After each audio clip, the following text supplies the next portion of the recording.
বিশ্বনবীর শিক্ষা করিও না ভিক্ষা। নিঃসন্দেহে ভিক্ষা করা একটি জঘন্য কাজ। বন্ধুরা, স্ক্রিনের ওপরে দেখানো এই ব্যক্তির দিকে একবার লক্ষ্য করুন। এই ব্যক্তির কিন্তু দুইটি চোখই অন্ধ। এই ব্যক্তি ইচ্ছা করলেই ভিক্ষা করতে পারত, কিন্তু ইনি ভিক্ষা না করে বাদামের ব্যবসা করছে। তাই আপনাদের প্রতি অনুরোধ রইল, যারা এই ধরনের প্রতিবন্ধী অন্ধ মানুষ আছে যারা ব্যবসা করে ছোটোখাটো, অবশ্যই এদের কাছ থেকে বেশি বেশি পরিমাণে পণ্য সামগ্রী ক্রয় করবেন।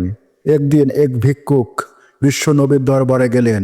বিশ্বনবী ভিক্ষুকটিকে বললেন, ভিক্ষা করা একটি নিন্দনীয় কাজ।